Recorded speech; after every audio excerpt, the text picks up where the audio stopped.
Ancient coastlines hold the ghosts of colossal ambition.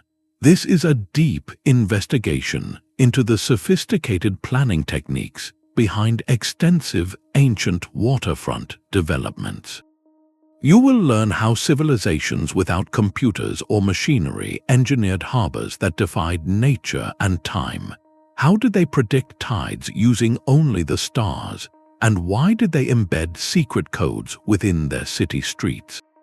The answers reveal a forgotten science of foresight, where every stone was placed by a grand design.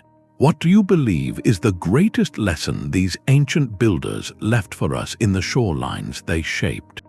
This drive to control the water's edge was not born from simple ambition, but from a profound and urgent necessity.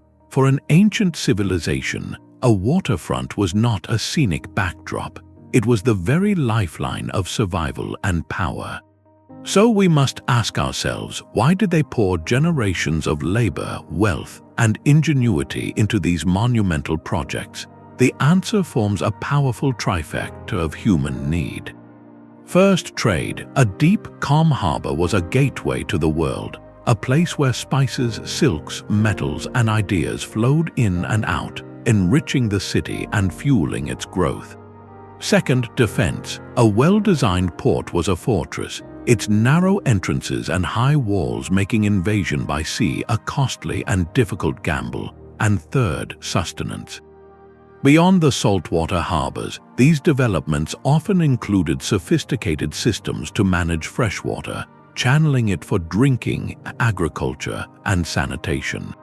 Look at the legendary city of Carthage. Its famous circular harbors were a masterpiece of integrated planning.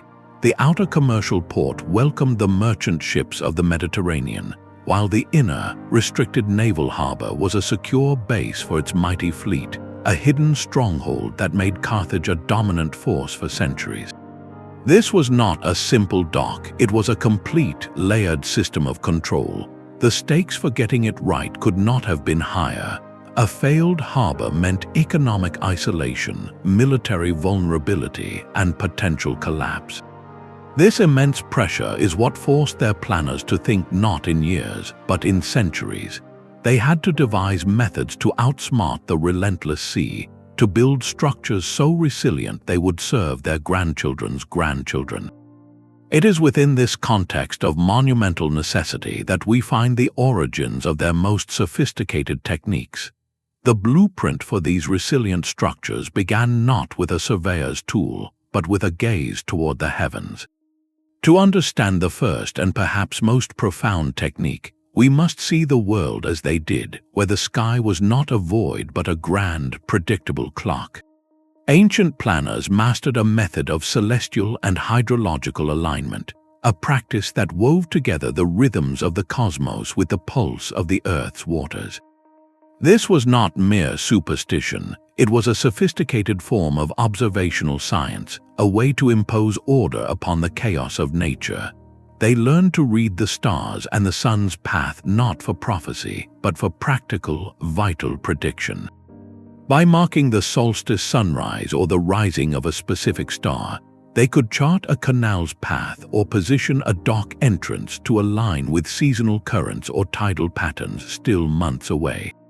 Consider the incredible example of Petra, the rock-carved city of the Nabateans, far from any ocean. In that arid landscape, water was more precious than gold. Their engineers designed an extensive system of channels and conduits to capture fleeting flash floods. How did they know where to place them? Research suggests they used astronomical alignments to predict the timing and intensity of these sudden desert downpours, synchronizing their stone gutters with the sky's calendar. This cosmic blueprint provided the essential temporal framework, telling them not just where to build, but critically, when to build. It allowed them to anticipate periods of abundance and plan for seasons of scarcity, creating an infrastructure that breathed with the rhythms of the planet. By reading the sky, they wrote the first, unshakable rule of their construction manual, a rule written in starlight and shadow, ensuring their work would stand in harmony with the world, not against it. With the celestial map providing the when, the next challenge was a brutally practical one, the where, translating a vision from the mind's eye onto the raw, uneven earth required a second foundational technique, large-scale terrain modeling and surveying. This was the art of listening to the land, of understanding its whispers and warnings before daring to reshape it. Long before the first foundation trench was dug, teams of ancient surveyors would walk the proposed site, armed not with computers but with ingenious, deceptively simple tools. They used devices like the corobate, a long water level on legs that could reveal the subtlest gradient across a vast distance, and the groma, a cross-shaped sighting instrument for laying out perfect right angles and straight lines over rolling hills. Their task was to create a living, three-dimensional model of the future, mapping not just distance but the gradient of every slope, the composition of the soil, and the hidden location of solid bedrock beneath. This data was everything. It told them where to dig, where to reinforce, and where the sea might one day undermine their grandest walls. The Romans, master engineers of the ancient world, took this empirical approach to a breathtaking extreme. At the colossal port of Caesarea Maritima, historical accounts suggest they didn't just survey the seabed, they built a full-scale, working prototype of the entire harbor, constructed from wood and sunk into the Mediterranean. Imagine that, a ghost harbor made of timber, standing where the stone one would rise. They used this submerged model to observe how the real waves and currents would interact with their design, to identify points of weakness, to see where silt would naturally accumulate and choke their channels. This was iterative design on a monumental scale, a way to fail cheaply with wood and rope, so they would not fail catastrophically with stone and concrete. It was a process of conversation with the environment, a trial and error dialogue that transformed a vague concept into an actionable, resilient plan. This meticulous surveying did more than prevent disaster. It etched the blueprint of civilization directly into the landscape itself, turning the unpredictable chaos of a coastline into a stage for human achievement, one carefully measured angle at a time. But a perfect plan is useless without a way to execute it. The third technique reveals a logistical genius that feels startlingly modern, modular and prefabricated construction. To transform a sprawling coastline into a functioning port, ancient engineers faced a problem of immense scale: how to build miles of quay walls, breakwaters, and aqueducts with consistency and speed. Their brilliant solution was to break the monumental down into the manageable, to standardize the pieces of their puzzle long before they reached the construction site. This was not haphazard stonework, it was a system of mass production. In distant quarries, teams of stonecutters would shape blocks to precise, uniform dimensions, following templates that ensured every piece would fit its neighbor. Often, these blocks were even marked with simple symbols, assembly instructions etched in stone, guiding workers on where each piece belonged in the grand design. This process decoupled the slow, skilled work of material preparation from the faster, more labor-intensive phase of on-site assembly. It allowed for concurrent work streams, where quarries buzzed with activity while foundation trenches were being dug miles away, dramatically collapsing project timelines that would otherwise span generations. A stunning example of this principle, though used for freshwater management more than saltwater ports, comes from the Inca and their coastal terraces and canals. Their structures are famed for stones cut with such geometric precision that they fit together without mortar, interlocking like a three-dimensional jigsaw puzzle. This was not just artistic perfection, it was brilliant logistics. These standardized, interlocking modules could be shaped by dispersed teams working in different quarries, then transported and assembled by a separate workforce, all following the inherent logic of the design. The result was not only breathtakingly beautiful and earthquake-resistant, but also incredibly efficient. It was a masterclass in supply chain management and project planning, a concept we associate with modern factories, yet perfected on mountain slopes and arid coasts centuries ago. By prefabricating their architecture, these cultures turned construction into a process of assembly, transforming chaotic coastlines into ordered harbors with the methodical certainty of placing one perfect stone after another. Yet the stones themselves held a deeper language. The most enduring plans were those that spoke not just to the body, but to the soul of a community. This brings us to a fourth, often overlooked technique, the deliberate use of sacred geometry and symbolic planning. For many ancient cultures, a successful harbor was not merely a feat of engineering. It was an act of cosmic alignment, a physical prayer etched into the shoreline. The blueprint was a sacred diagram, a mandala that mapped the order of the heavens onto the chaos of the earth. This symbolic layer served a profoundly practical purpose. It transformed a construction project into a shared cultural mission. Take the ancient Indus Valley port city of Lothal. Its meticulous layout was far more than an efficient grid. It was a geometric expression of a worldview. The city's plan, with its precise proportions and aligned streets, mirrored cosmological principles believed to maintain harmony between the human, natural, and divine realms.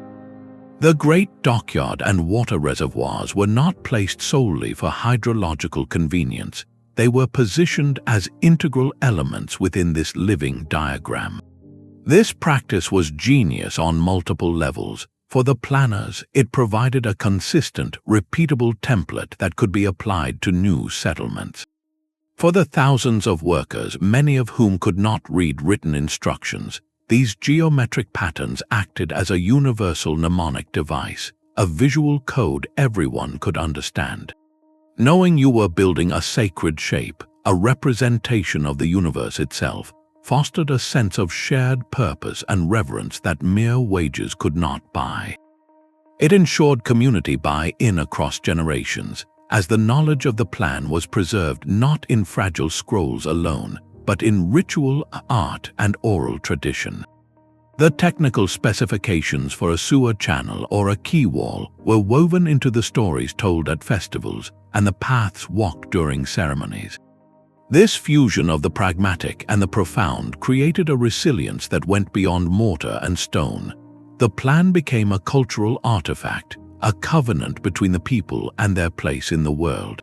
It meant that to maintain the harbor was to uphold cosmic order, and to defend the city was to protect a sacred ideal. In this light, every aligned street and every proportionally perfect tank was both a solution to an earthly problem and a stanza in an epic poem written across the landscape. This symbolic blueprint found its ultimate expression not in stone alone, but in the very movement of water itself. To witness these planning techniques operating in concert, we must journey to the heart of the Khmer Empire and the staggering hydraulic city of Angkor. Here, on the seasonal floodplains of Southeast Asia, ancient engineers performed what can only be described as landscape alchemy. They did not simply build a city, they redesigned an entire ecosystem, transforming a volatile, monsoon-driven environment into a regulated, life-giving machine. Their masterstroke was the creation of a cascading watershed system, a network of colossal reservoirs called barrays, linked by a precise grid of canals and moats. Think of it as a giant, slow-release battery for water. During the intense rainy season, a series of embankments and spillways would gently capture and redirect the floodwaters, filling these immense basins. Then, throughout the dry months, that stored water was methodically released through canals to irrigate vast rice paddies, supply the city, and even fill the defensive moats that surrounded temple complexes like Angkor Wat. This was not a single project, but a unified plan executed with astonishing consistency over centuries, a vision passed down through generations of rulers and engineers. Recent LiDAR technology, which uses lasers to see through the dense jungle canopy, has revealed the breathtaking scale of their foresight. The scans show a sprawling, geometric grid of canals and roads perfectly aligned with the central temple mountains, proving that the entire urban and agricultural landscape was conceived as one interconnected organism. The water did more than feed crops. It cooled the stone city, provided transport routes, and created a reflective moat that doubled the grandeur of the temples. Angkor, at its height, sustained a population nearing 1 million people in a region where nature offered only feast or famine. This achievement stands as the definitive case study in planning with the environment. It demonstrates that the most profound ancient technique was not domination, but a deep, attentive partnership. They listened to the land's rhythm, understood its language of flood and drought, and then composed an infrastructure so harmonious it sustained a metropolis for 500 years. The true monument of Angkor is not just its towers, but the silent, intelligent water that once flowed through its veins. Yet even the most harmonious plan had to withstand the raw, untamed force of the sea. To solve this final, volatile puzzle, ancient engineers turned to a remarkable fourth technique, tidal and current simulation using scale models. They understood that water was a living, moving entity, and to build for it, they first had to learn its language. Without the mathematics of modern physics, they devised a brilliantly simple yet profound method. They recreated the ocean on a tabletop. Archaeological evidence suggests cultures like the Minoans of Crete, master mariners of the Bronze Age, crafted small, detailed models of their harbors from clay or stone.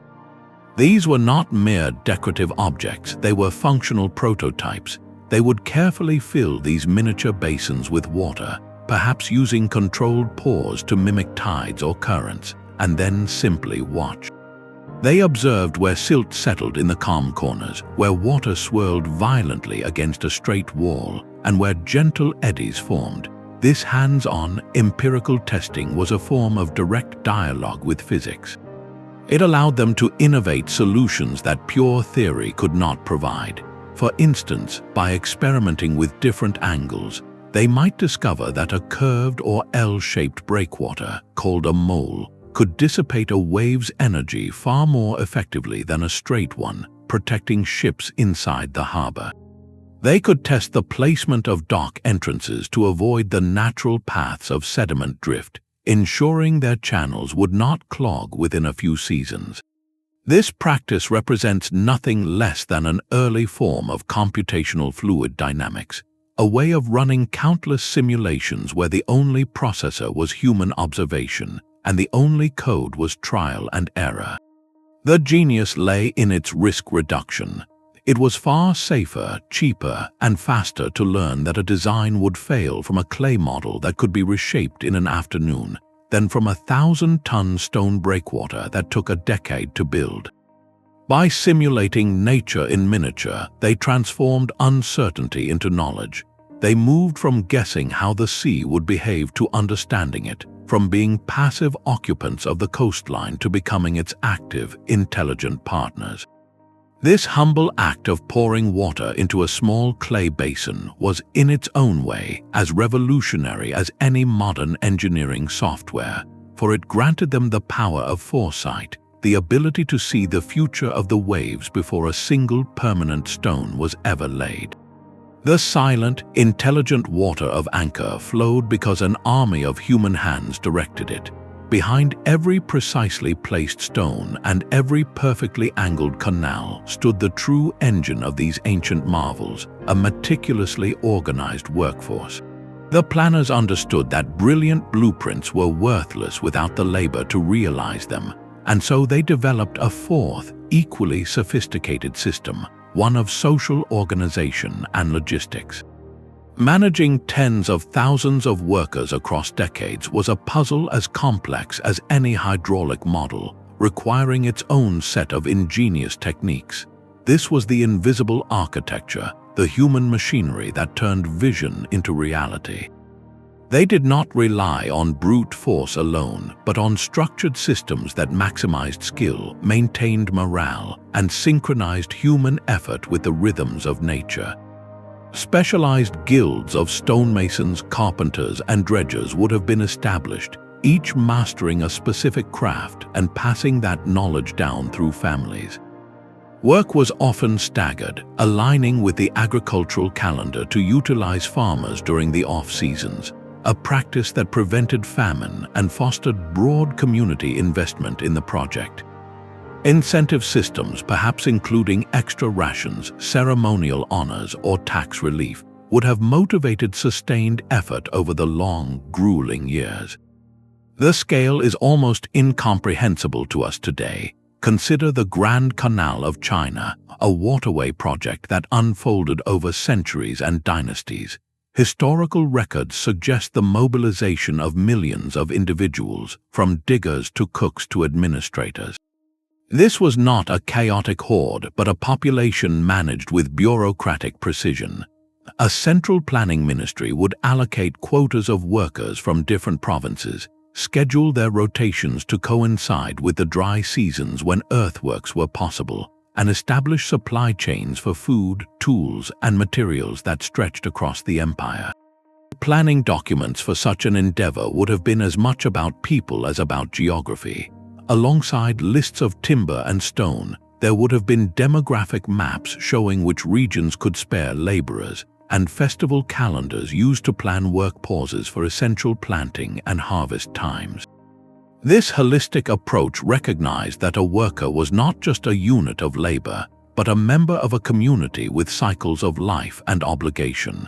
By weaving the construction schedule into the fabric of society itself, these ancient managers ensured a steady, skilled, and willing labor supply for generations. The result was a social machine as resilient and well-engineered as the breakwaters it built, proving that the greatest resource any civilization could master was not stone or water, but the coordinated spirit of its own people. That human machinery faced its greatest test not in building from nothing, but in building upon everything that came before. A fifth, critical technique reveals a mindset of profound pragmatism, adaptive reuse, and incremental expansion. Ancient planners were not always creators of grand, blank slate visions. They were masterful editors of the landscape, constantly revising and expanding a living document written in stone and water. Their genius lay in seeing an existing river mouth, a natural cove, or even the crumbling foundations of a predecessor's work not as an obstacle, but as the essential first draft of their own masterpiece.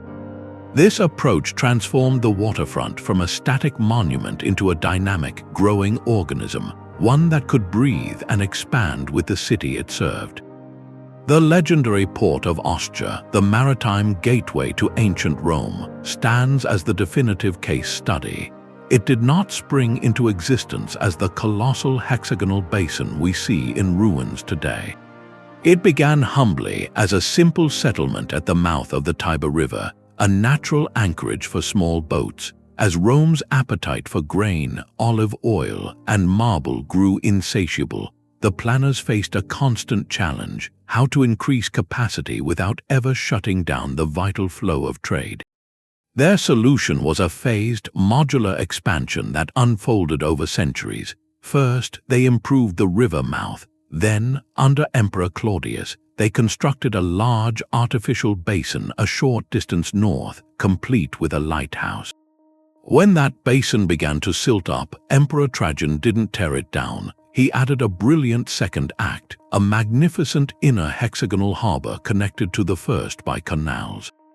Each new basin, each new warehouse district, was a response to the lessons learned from the last, a direct application of knowledge gained from watching how currents moved sediment, or how efficiently ships could be unloaded. This was strategic flexibility in its purest form. It allowed the city to scale its maritime infrastructure in lockstep with its economic and political power, without the crippling cost and risk of a single, all-or-nothing reconstruction. The plan was never finished, it was perpetually becoming.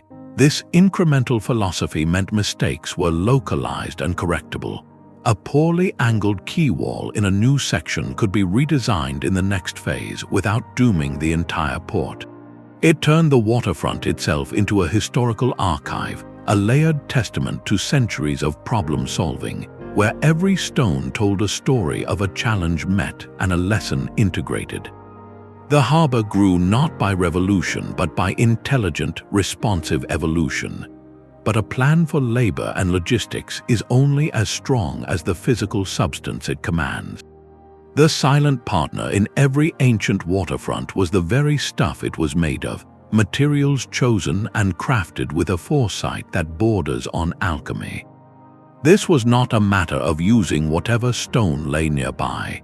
It was a deliberate, sophisticated science of material selection and innovation, where the secrets of volcanoes and forests were harnessed to defy the sea. The planners understood that the relentless enemy of saltwater, wave action, and tiny, wood-boring creatures demanded a proactive defense, built right into the molecular structure of their construction blocks.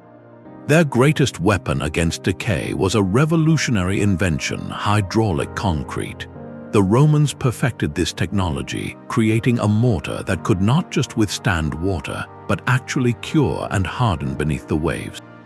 The magic ingredient was pozzolana, a fine volcanic ash mined from regions like Pozzuoli.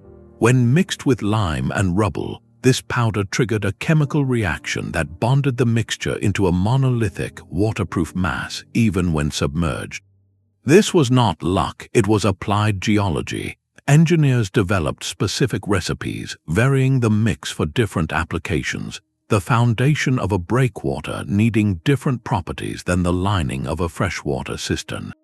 Their planning documents, therefore, included what we would call material sourcing maps, identifying the specific quarries for the hardest travertine or the deposits of the most reactive volcanic ash. This knowledge was encoded into the guild traditions of the Collegia Fabrum, the associations of builders, passed down as trade secrets from master to apprentice over centuries. The same meticulous logic applied to organic materials. For wooden pilings and ship hulls, specific tree species were selected with the precision of a modern engineer choosing an alloy. The ancient Phoenicians, for instance, prized cedar from Lebanon for its natural resins that repelled shipworms and rot. Builders in the Baltic might use heartwood from slow-grown oak for its incredible density and durability. This was bioengineering based on deep, generational observation. The planning process for a new harbor, then, involved not just surveying the coastline, but auditing the entire regional ecosystem. Where is the best pozzolana? Which forests contain timber resistant to marine borers? How will we transport these materials efficiently? The answer to these questions turned local geology and botany into strategic advantages. The right material in the right place was never an accident. It was the culmination of a long chain of planned decisions, a testament to a civilization that learned to listen to the earth itself, transforming its volcanic fury and silent forest growth into the bedrock of maritime empire. Even the most visionary blueprint requires a king's ransom to become real. The staggering scale of these waterfront projects forces us to confront a monumental financial question: who paid for this, and what convinced them to invest fortunes over decades with no guarantee of success? The answer lies in a sixth, remarkably modern technique: the development of sophisticated economic blueprints and return on investment projections. Ancient planners were not just engineers of stone and water, they were architects of persuasion, crafting detailed financial models to secure funding from skeptical rulers or wealthy merchant guilds. Their proposals had to translate the language of engineering into the language of power and profit, demonstrating a profound grasp of long-term economic forecasting. They projected future revenues with a clarity that would impress any modern analyst, calculating the steady stream of dock fees from increased shipping, the customs duties on a growing volume of exotic goods, and the immense strategic value of a protected naval fleet that could project power and secure trade routes. This was not guesswork, it was a calculated vision of prosperity, a promise that the initial mountain of silver and grain would one day return as a river of wealth. The Phoenician city-state of Tyre, a powerhouse of maritime commerce, perfected a model we would recognize today as a public-private partnership.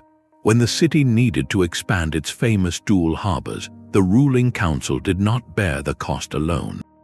They entered into formal agreements with the wealthy shipping magnates, the tycoons of the ancient sea lanes.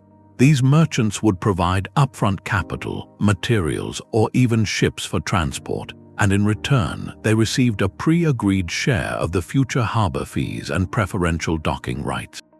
It was a brilliant allocation of risk and reward, aligning the interests of the state with the commercial elite. The financial plan was the essential bridge between dream and dig. It turned an abstract vision of a safer, larger port into a tangible ledger of future gains, a document that could be debated in council chambers and used to secure loans.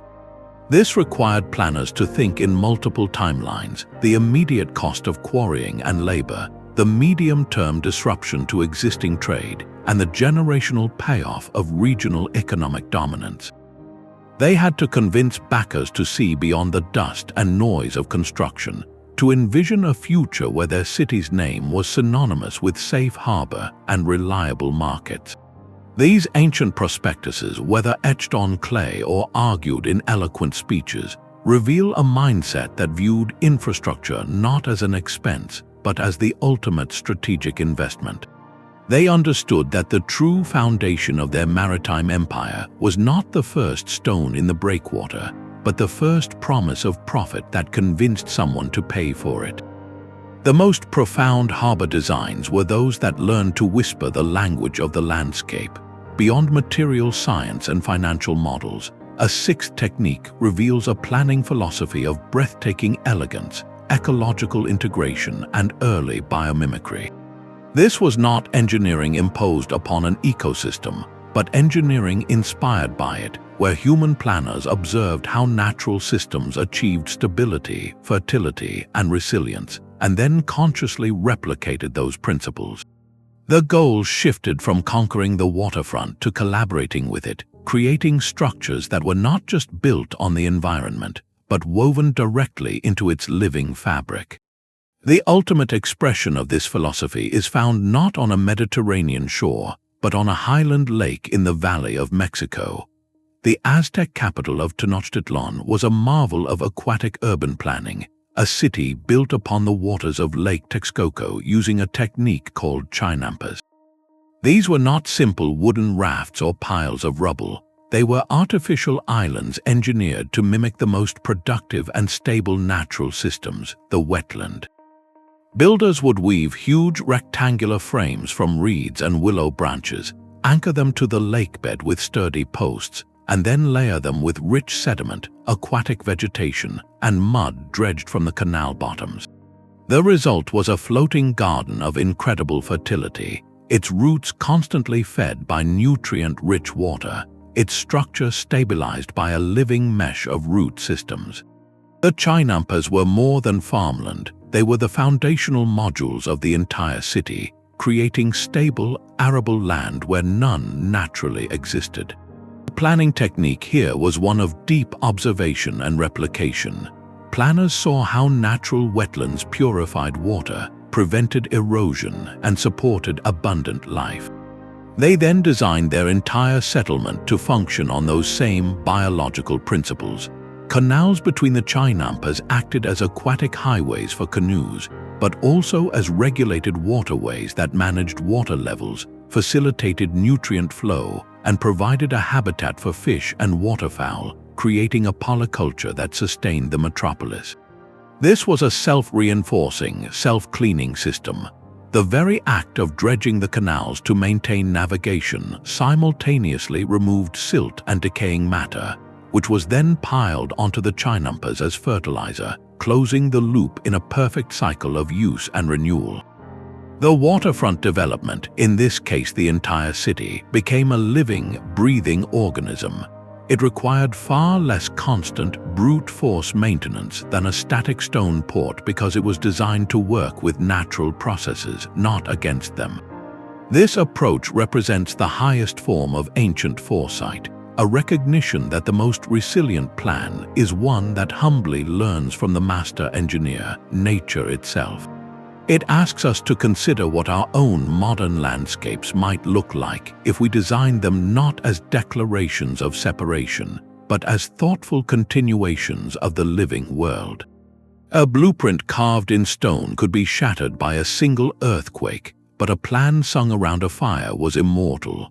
The final, and perhaps most elegant, technique in the ancient planner's arsenal addressed a vulnerability far greater than any storm, the fragility of knowledge itself. How do you transmit the intricate angles of a breakwater, the precise depth of a canal, or the sacred geometry of a city lay out across hundreds of miles and through dozens of human lifetimes?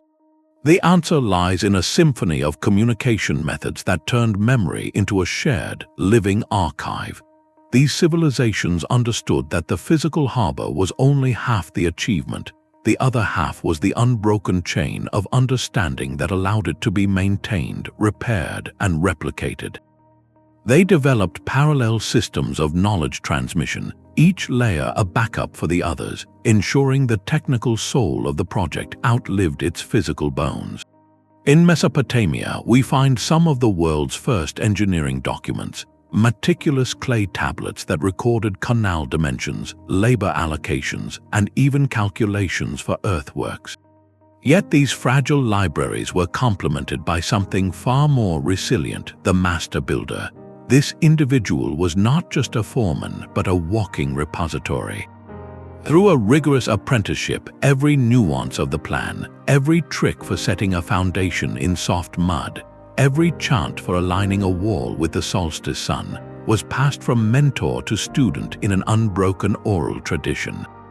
The knowledge was embedded in stories, proverbs, and songs, making it accessible to every worker, not just the literate elite. A stunning example of this holistic system comes from the Maori of New Zealand. Their mastery of the coastal environment was encoded not in parchment, but in performance and art. They used waiata, rhythmic songs and chants, to memorize complex navigational routes, the locations of seasonal fishing grounds, and the safe passages through treacherous coastal currents. These songs turned data into melody, a format incredibly resistant to being forgotten. Furthermore, they used kauhewai, the beautiful scroll patterns carved and painted on meeting houses. These repeating, flowing motifs were far more than decoration. They were a visual language representing the waves, currents, and ancestral journeys across the sea. A young person learning to carve would simultaneously be learning to read the hydrodynamic patterns of their coastline. This fusion of art, music, and practical science ensured the why behind every decision. The ecological wisdom and cultural reasoning was preserved alongside the how. The community itself became the hard drive, each generation adding its own verses to the song, its own strokes to the pattern. This meant that even if every clay tablet turned to dust and every map unraveled, the essential knowledge remained, humming in the air during a chant or glowing in the wood by the firelight.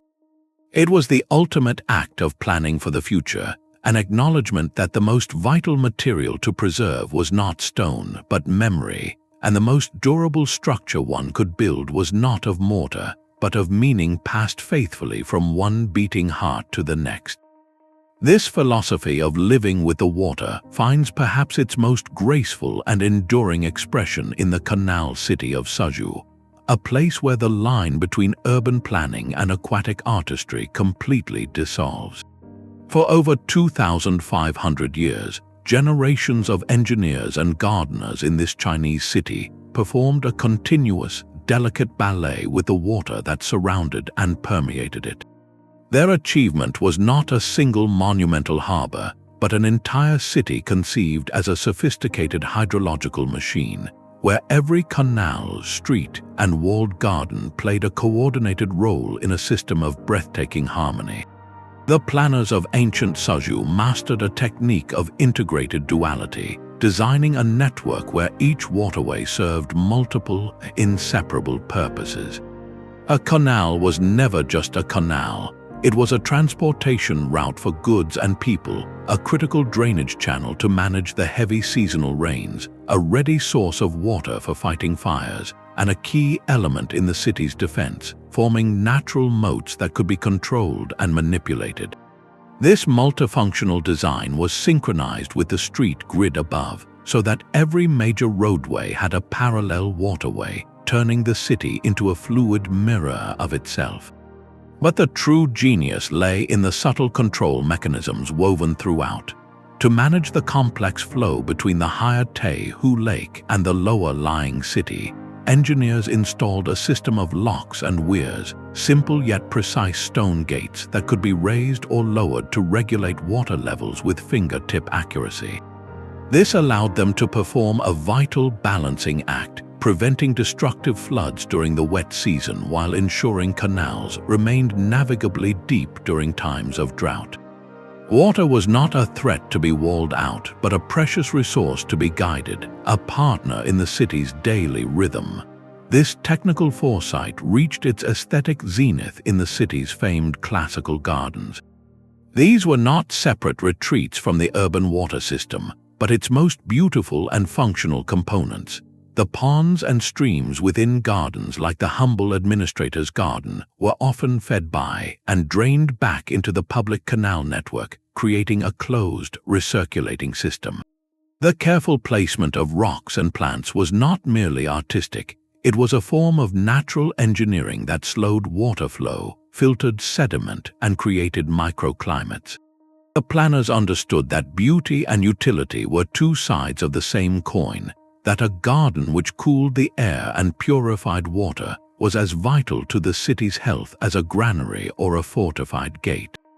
Suzhou, therefore, stands as the ultimate case study in holistic vision. It demonstrates that the most resilient and beautiful waterfront developments are those that refuse to see the city and the water as separate entities. Here, the waterfront was not an edge, but the very bloodstream of urban life, a conscious fusion of ecology, economy, and art that has sustained a community for millennia. Its enduring grace is no accident. It is the direct and luminous result of planning that listened to the water and then invited it to dance.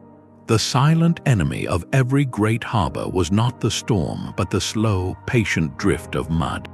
While waves could be tamed by a breakwater, the insidious creep of silt threatened to choke the very life from a port, turning deep channels into impassable shallows in a matter of decades. To counter this, ancient engineers devised a seventh, brilliantly proactive technique: strategic siltation management. They recognized that sediment was not a random nuisance, but a predictable force of nature, and they planned for its movement from the very first sketch of their harbor. Their goal was not to stop the mud, but to outsmart it, to design a system that used the water's own energy to keep itself clean. This required a deep, almost intimate understanding of sediment transport, a science of currents and particles, and a master plan that treated ongoing maintenance not as a burdensome chore, but as a core, engineered function of the port itself. One of the most elegant solutions was the flushing channel. Instead of building a static, enclosed basin, planners would incorporate specially designed secondary canals or narrow entrances that aligned perfectly with the dominant tidal flow. As the tide rushed in and out, it would be funneled through these channels at high speed, creating a powerful scouring current that would sweep accumulated silt right back out to sea. It was a self-cleaning mechanism powered by the moon's gravity, a perpetual, energy-free janitor for the harbor floor. The legendary Great Harbor of Alexandria, one of the ancient world's marvels, likely employed a sophisticated version of this strategy. Historians and archaeologists studying its remains suggest the planners faced a unique challenge: the immense, fertile load of silt carried by the nearby Nile River. To prevent this bounty of mud from settling in their critical deep water anchorage, they may have engineered a secondary canal system to intercept and redirect the Nile's sediment-laden water before it could enter the main harbor, diverting it into designated shallows or adjacent lagoons where it was less harmful. This was hydrological triage, a planned sacrifice of some areas to save the most vital ones. In other parts of the world, the approach was more direct. In the ancient ports of Sri Lanka, such as Mahatitha, engineers built structures called groins, low walls or lines of boulders that extended perpendicularly from the shore. These were not breakwaters for stopping waves, but clever tools for manipulating longshore drift, the natural process that moves sand and silt along a coastline. By strategically placing these groins, they could trap sediment in a controlled location, preventing it from drifting into and blocking the all-important harbor mouth. They were, in effect, giving the mud a place to go, a designated resting spot of their own choosing. This level of planning reveals a mindset of profound foresight. It acknowledges that a harbor is not a finished product, but a living relationship with a dynamic coastline.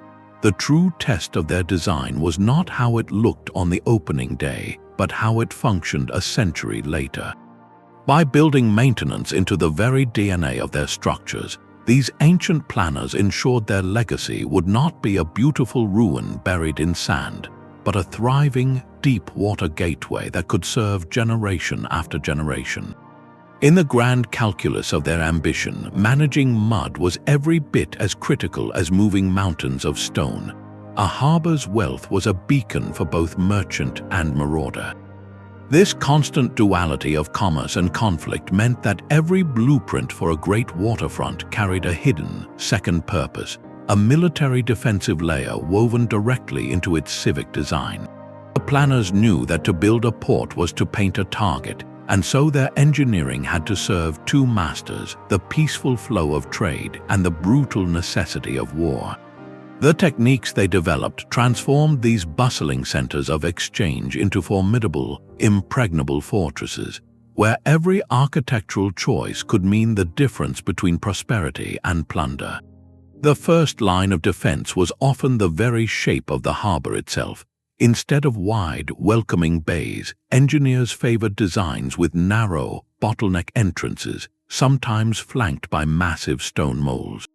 This forced approaching ships to slow down and enter single file, making them vulnerable to archers on the walls or to heavy stones dropped from above.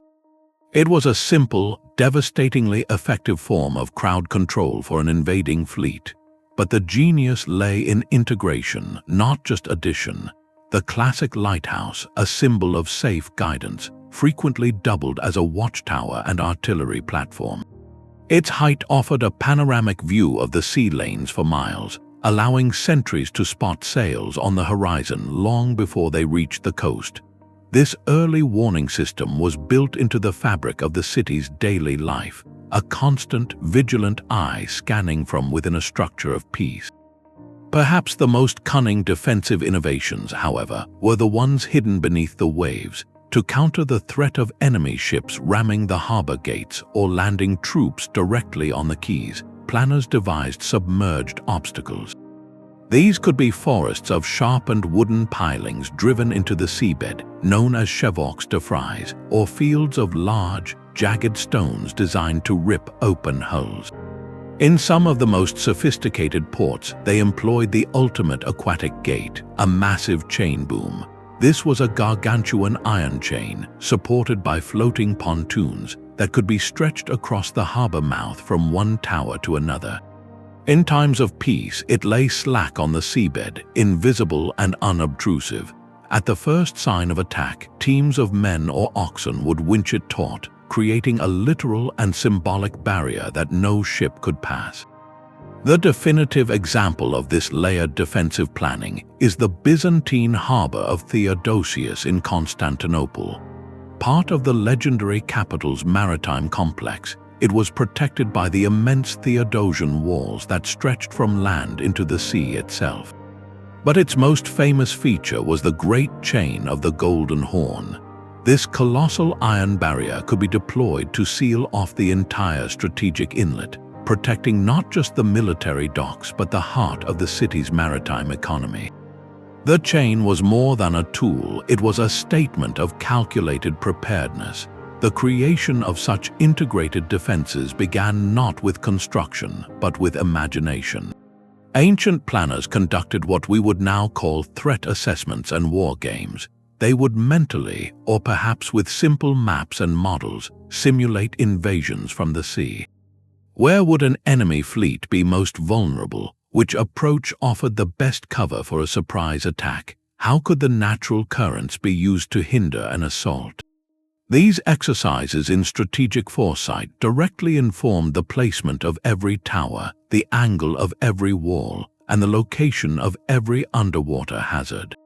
The economic blueprint and the military blueprint were not separate documents. They were the same map viewed in two different lights. One showed the flow of silver and spice, the other showed the choke points and kill zones. This hidden layer of planning reveals a sobering truth about the ancient world, and perhaps our own. Innovation and security are forever intertwined.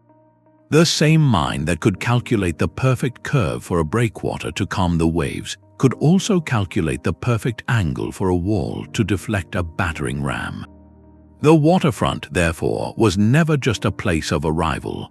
It was a carefully engineered frontier, a space where the promise of peaceful exchange was permanently guarded by the silent, stony resolve of those who understood that to build for prosperity, you must first plan for its protection. The rhythm of the seasons was not an obstacle, but the very metronome by which these ancient projects moved.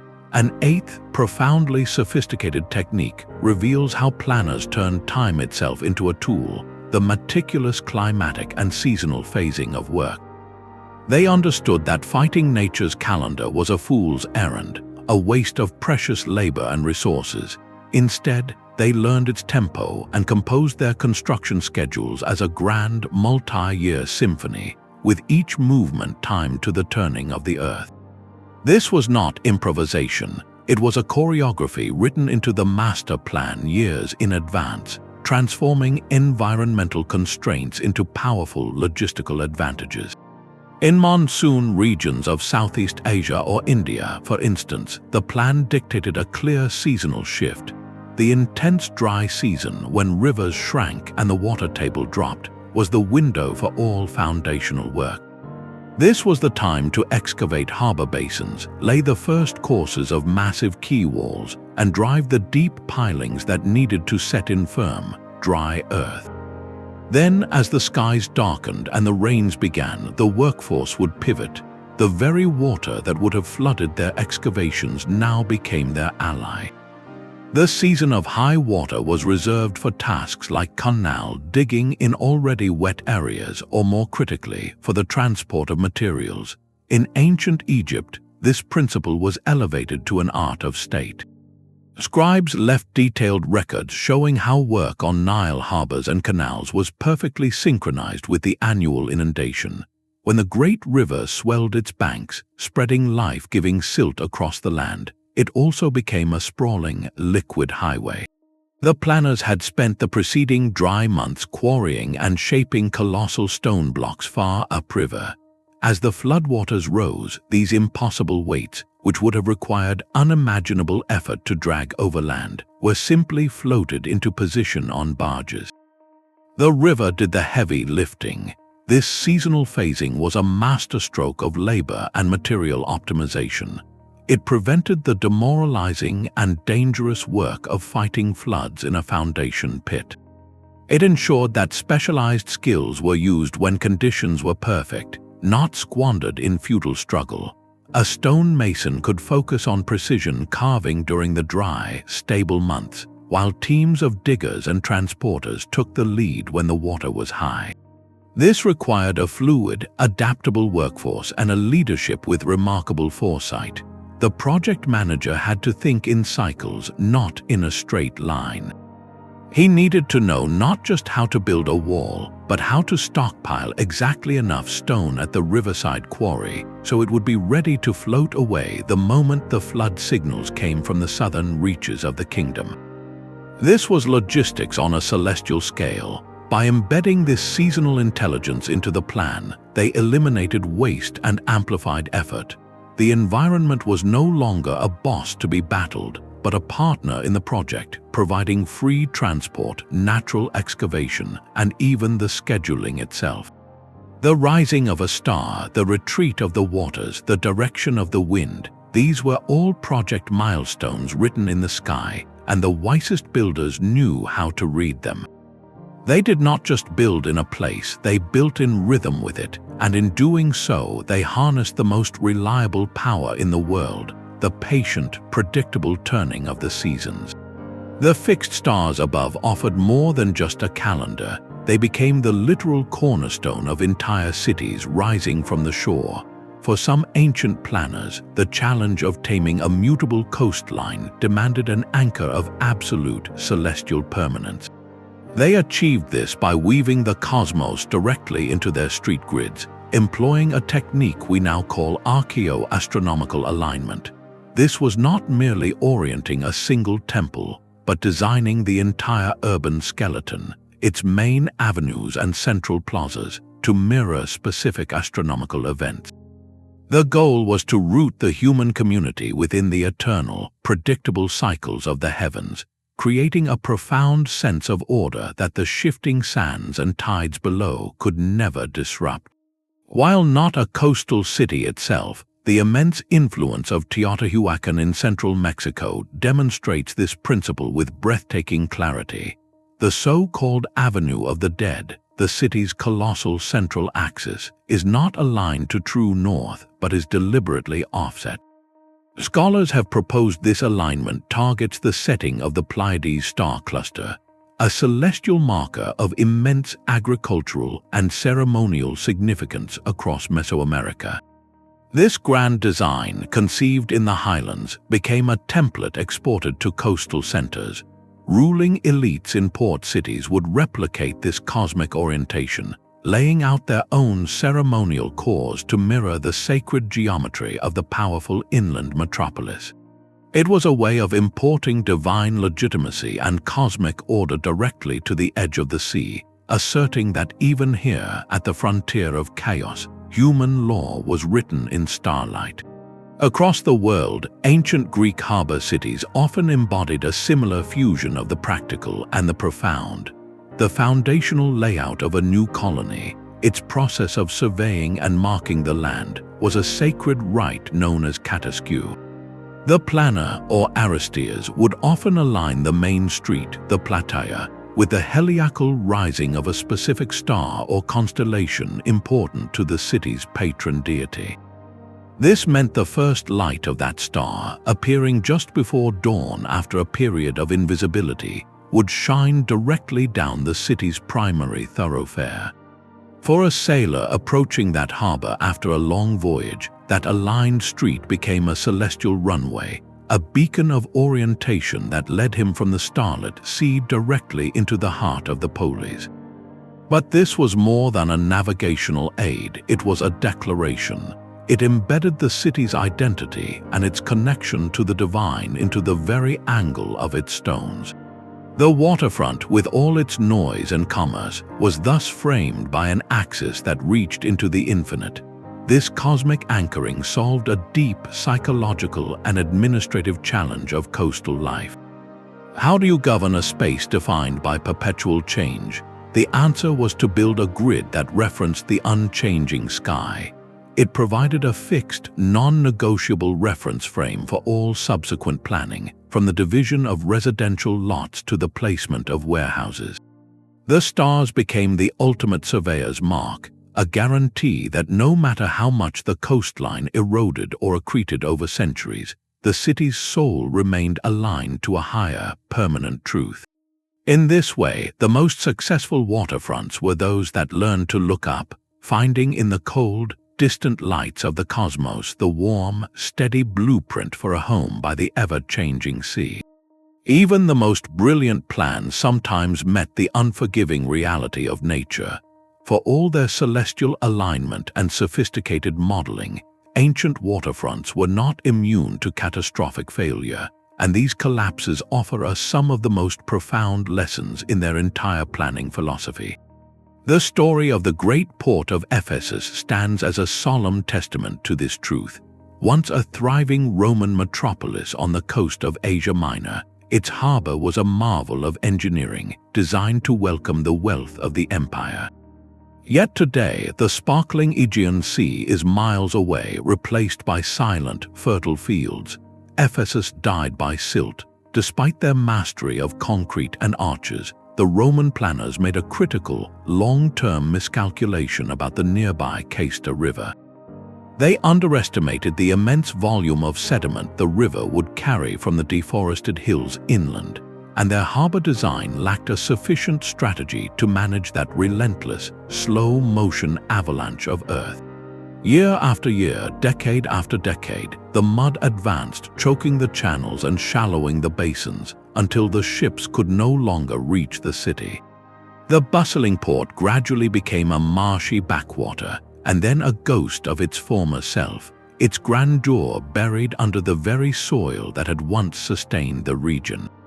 This was not a sudden disaster, but a slow-motion lesson written over centuries. By forensically examining such sites, archaeologists and historians act as detectives at an ancient crime scene, piecing together the chain of decisions that led to decline. They look for the telltale signs, the layers of silt in core samples, the abandoned docks found far from any water, the desperate, later attempts to extend canals that arrived too late. These investigations reveal the precise points where even the most advanced techniques faltered, often in the realm of long-term environmental prediction. A plan might be perfect for the conditions observed over a planner's lifetime, but blind to the gradual changes unfolding over 300 years, like deforestation upstream or a subtle shift in rainfall patterns. Sometimes the failure was one of rigidity, a magnificent but inflexible design that could not adapt when the rules of the game slowly changed. These ruined ports become negative blueprints, invaluable records of what not to do. It is almost certain that later engineers studied these failures. The knowledge that Ephesus succumbed to silt would have informed the more aggressive dredging schedules and sediment diversion plans at ports like Ostia or Lepsis Magna. A collapse in one corner of the empire became data for planners in another, transforming catastrophe into a hard-won piece of the planning puzzle. This practice of forensic learning reveals the true, iterative nature of their science. It was never a linear path from ignorance to perfection, but a continuous loop of bold hypothesis, construction, observation, and sometimes painful correction. Their legacy, therefore, is not just a collection of successes, but a vast library of experiments, where even the silent, silted ruins have a story to teach, whispering across the millennia about the humility required to build upon a world that is always patiently rewriting itself. The silent, silted ruins of Ephesus teach a crucial lesson that a plan conceived in isolation is a plan destined to fail. This brings us to a ninth, deeply human technique, one that moved beyond the surveyor and the astrologer to include the voices of the community itself: participatory design. The most resilient waterfronts were not merely imposed by a distant king or a class of elite engineers. They were co-created through a process of communal consensus, where the practical wisdom of daily life was woven directly into the technical blueprint. Evidence for this is etched into the very bricks of ancient cities. Take the Indus Valley metropolis of Mohenjo-Daro. Its astonishing uniformity, the standardized brick sizes used across the entire city, the identical layout of household drainage systems, points not to the tyranny of a single architect, but to the emergence of a shared building code, a set of rules agreed upon by the community because they simply worked best for everyone. This was bottom-up innovation codified. For a bustling waterfront, this participatory process was vital. Who better to advise on the ideal location for a fish market than the fishers who knew the morning catch routes, who understood the flow of human traffic at a ferry crossing better than the ferrymen who worked there every day? The wealthy merchant importing spices had one set of needs for warehouse access, while the local trader selling pottery from a small boat had another. A successful plan had to accommodate this vibrant, sometimes conflicting, ecosystem of daily use. By incorporating this ground-level input, planners did something remarkable. They embedded social equity and deep practical intelligence into the stone and mortar. A dock designed with the ferryman's advice would naturally be placed where currents were calmer for loading, which also made it safer for all users. A market square positioned with input from both high-end merchants and small-scale vendors would foster a more vibrant, inclusive economy. This technique transformed the waterfront from a royal project into a shared civic asset. When people see their own needs and knowledge reflected in the built environment, they develop a powerful sense of collective ownership. They are not just subjects using a king's harbor, they are stakeholders maintaining their community's lifeline. This intrinsic buy-in was the ultimate maintenance plan. It meant that when a section of the quay needed repair, the call for labor would be answered not just out of duty or fear, but out of a vested interest in preserving a system that worked for all. The community became the guardian of the plan, ensuring its sustained use and adaptation over generations. In this light, the most sophisticated ancient blueprint was not a single sheet of papyrus, but a living document written in the collective memory and daily practice of the people who lived, worked, and thrived upon the water's edge. The principles that shaped ancient harbors are not relics of a forgotten age. They are the very bedrock of how we manage our coastlines today. Look at a modern engineer's screen, where complex fluid dynamics software simulates a hurricane storm surge against a proposed seawall. This digital oracle is the direct descendant of the Minoan's clay basin, a technological leap across millennia but answering the same fundamental question: how will the water move? We have traded volcanic ash pozzolana for advanced geopolymer concretes, but the goal remains identical: to create a substance that hardens in defiance of the sea. Even the jagged, interlocking concrete tetrapods piled along breakwaters worldwide are a kind of mass-produced module, a grandchild of the standardized, symbol-marked stone blocks from Roman quarries. The lineage is unmistakable, a continuous thread of problem-solving woven through human history. Perhaps the most profound echo is in the emerging philosophy of modern eco-engineering, often called building with nature. Instead of imposing rigid, grey infrastructure, today's planners design living shorelines, using strategically placed oyster reefs to dissipate wave energy or salt marsh restoration to buffer storm surges. This is not a new idea, it is a high-tech return to the wisdom of the Aztec Chinampa, where the root systems of aquatic plants stabilized the land and purified the water. The ancient mind observed and mimicked ecosystems. The modern CPU now helps us model and optimize them. This continuity reveals a humbling and powerful truth. Our contemporary coastal planners are not inventing solutions from a blank slate. They are engaging in a grand, collaborative conversation with the past.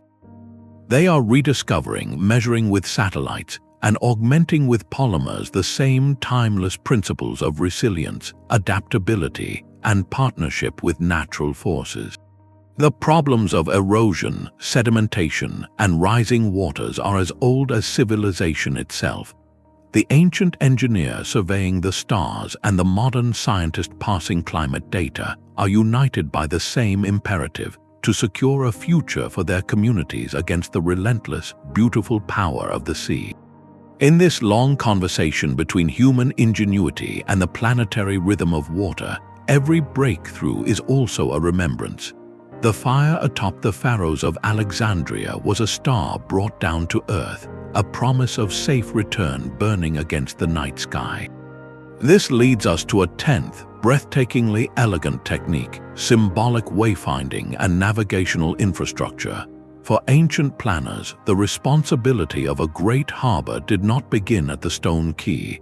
It began dozens of miles out at sea, in the vast, featureless blue where a single navigational error meant disaster. Their solution was to extend the city's intelligence beyond its walls, to craft the very coastline into a luminous, three-dimensional map that spoke directly to the sailor. This was not merely about building lighthouses, it was about weaving them into a coherent, symbolic language of stone and flame. The legendary Pharos itself, one of the seven wonders, was the ultimate expression of this idea. It was not a simple tower, but a colossal, tiered sculpture reaching the height of a 40-story building, crowned with a mirror that could reflect sunlight by day and a massive fire by night. Its light was a landmark of such immense cultural and practical power that the word Pharos became the root for lighthouse in countless languages. But its true genius was in its relationship to other points in the landscape. Planners positioned it within a network of visual cues: a coastal temple on a distant headland, a whitewashed shrine on a hilltop, even a distinctive, lone mountain peak, all could be part of the system. From the deck of a ship, a captain would learn to line up these landmarks. Sailing from the open sea, he might aim his vessel so that the fire of the Pharos appeared directly over the peak of a certain hill. That precise alignment would point his bow straight toward the hidden, narrow entrance of the harbor, bypassing submerged reefs and treacherous sandbars. The coastline itself became a calibrated instrument, and sailing was an act of reading its silent, monumental dial. This technique transformed practical navigation into a ritual of perception, merging the sacred with the supremely practical. A mountaintop shrine was both a place of offering and a daymark, its silhouette a familiar friend to weary sailors. The planners understood that guidance required redundancy and clarity. In fog or storm, when the great fire might be obscured, the distinct shape of the tower itself, or the sound of a bell placed in a temple by the water, would take over.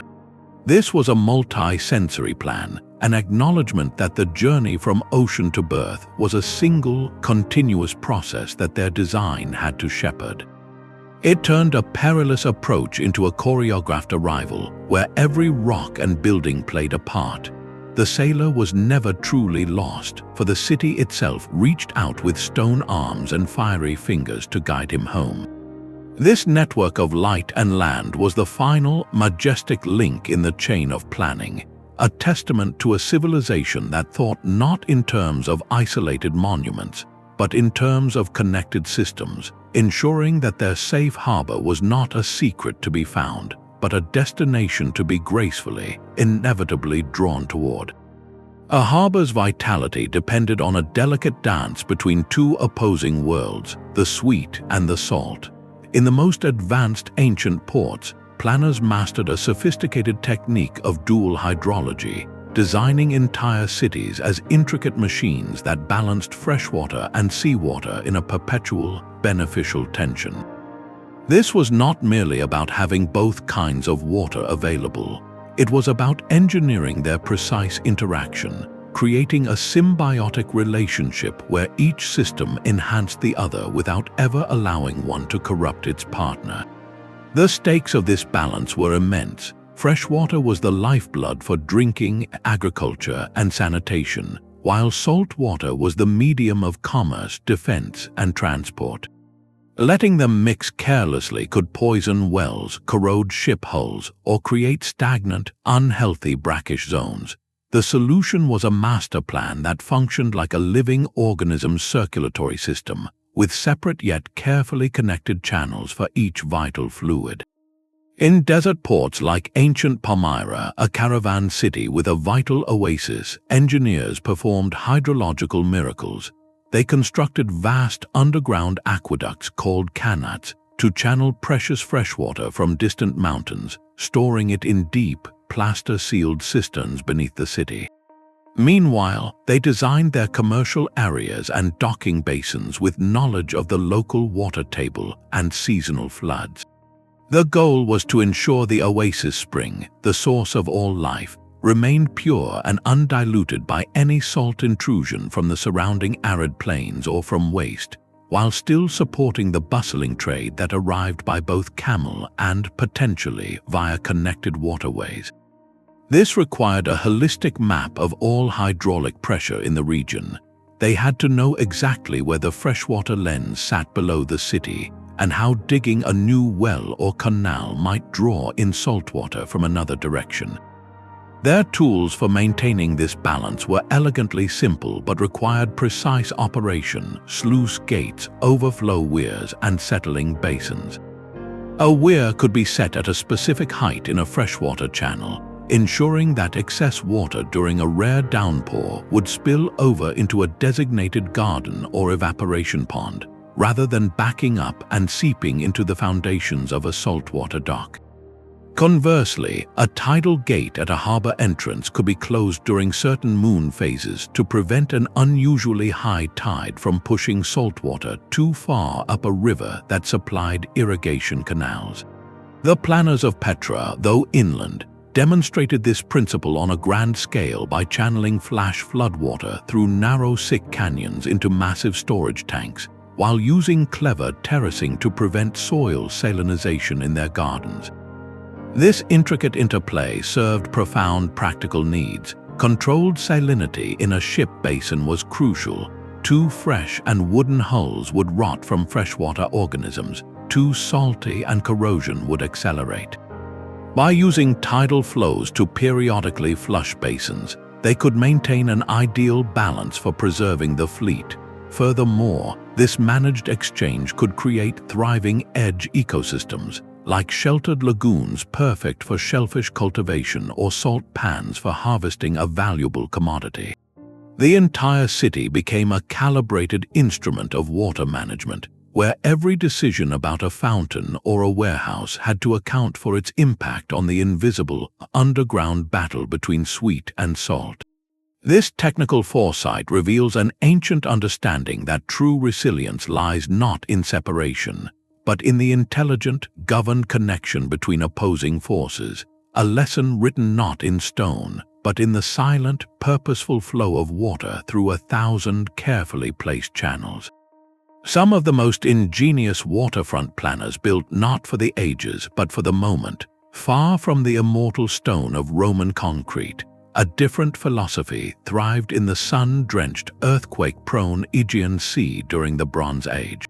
Here, the myth of a lost, advanced civilization sinking beneath the waves speaks to a profound cultural memory, not of a literal island continent, but of a way of life intimately tied to the water's mutable edge.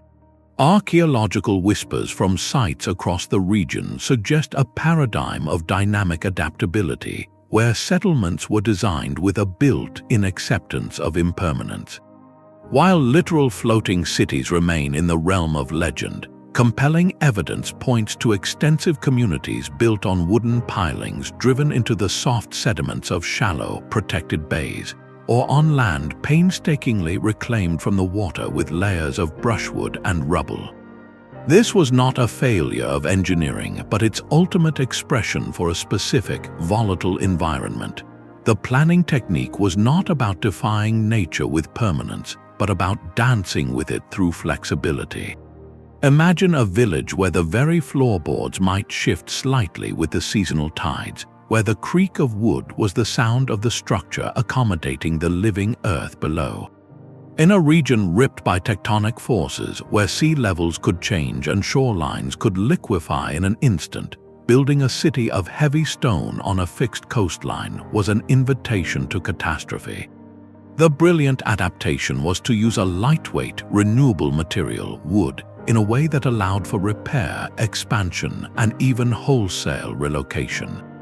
A house built on pilings could be raised if waters rose, or its platform could be extended further into the lagoon as the community grew. If a section of the bay became too silty or an earthquake damaged the foundational posts, that part of the settlement could be rebuilt or abandoned without dooming the entire enterprise. This reflects a philosophy of planning for mobility and resilience through modularity, a stark and intelligent contrast to the monolithic mindset of other cultures. The Minoans of Crete, with their sophisticated palaces, likely utilized such techniques in their smaller coastal outposts and ports. Their vibrant frescoes depict ships and marine life with an intimacy that suggests a people who lived with the sea as a floor as much as a frontier. This approach required a deep, localized knowledge, not of celestial alignments for the next 1,000 years, but of the specific moods of a given bay, the quality of the local timber, and the rhythm of the seasonal storms.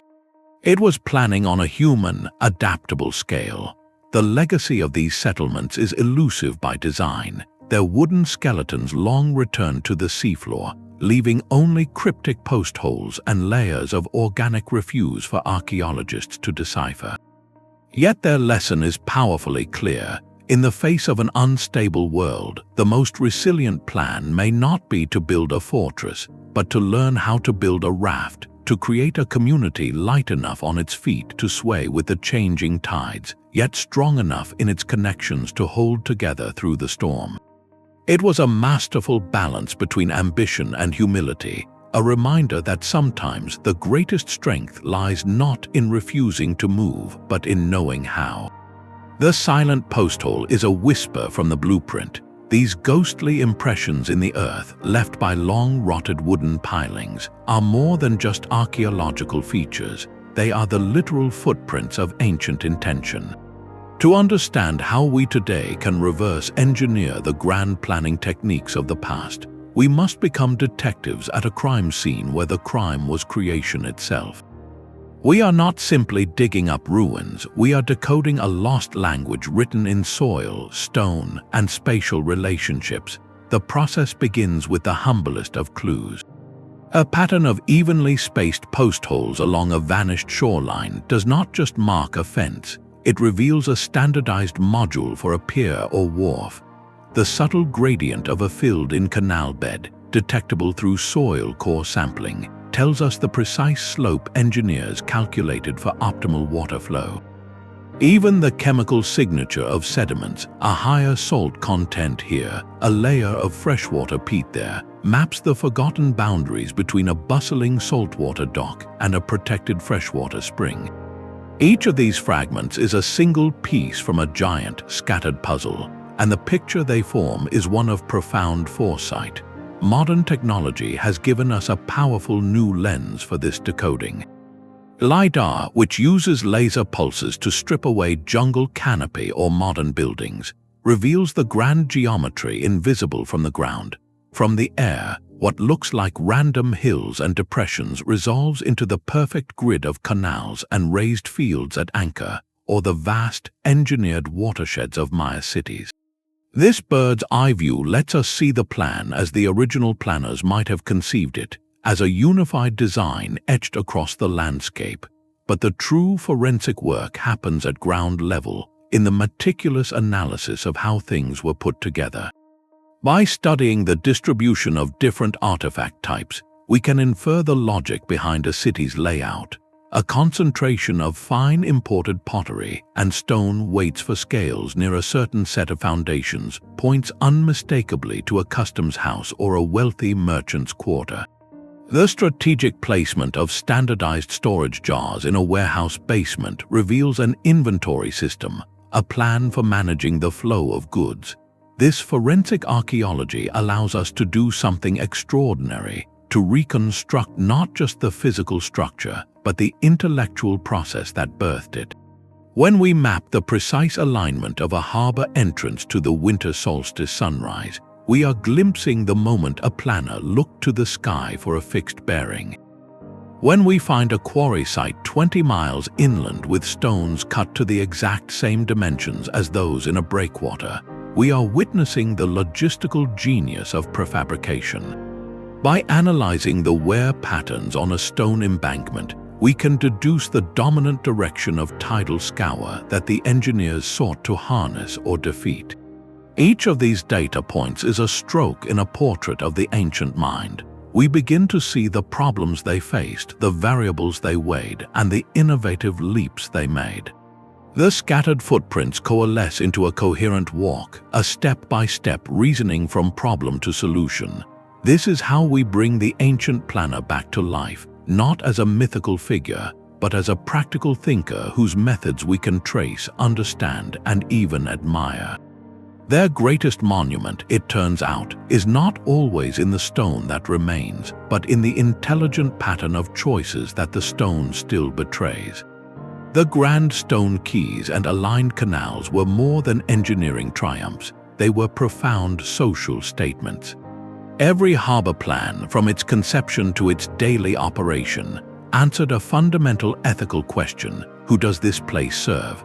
The workforce that moved those mountains of stone often came from the furthest margins of society, individuals whose labor was compelled through systems of obligation or bondage.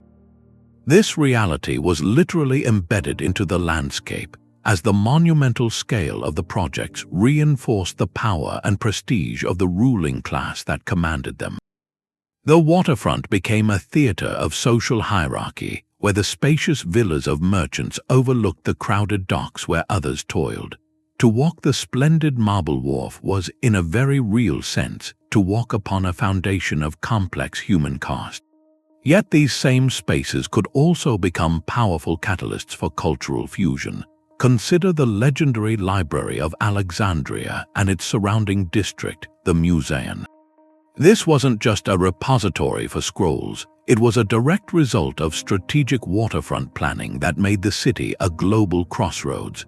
By attracting the finest minds from across the Mediterranean and beyond, the port facilitated an unprecedented exchange of ideas in astronomy, geometry, and medicine. The plan that ensured a safe berth for a grain ship from Rome also enabled a scholar from Greece to debate with a philosopher from Egypt. The waterfront's design, therefore, held a dual potential. It could entrench existing power structures, or it could dismantle barriers between worlds. The aesthetic choices themselves were never neutral. The decision to build a straight, imposing seawall versus a gently curving, terraced embankment spoke volumes about a culture's relationship with the sea. Was it an adversary to be dominated, or a partner to be welcomed? The sacred geometry woven into city grids wasn't merely practical. It was a declaration of cosmological belief, an assertion that human order must mirror divine order. Recognizing these deeper dimensions is crucial. It prevents us from viewing these ancient sites as mere technical museums and allows us to see them as the complex, living societies they were. We can admire the precision of their engineering while also understanding the social realities that made it possible. This fuller context doesn't diminish their achievement, it deepens our respect for it.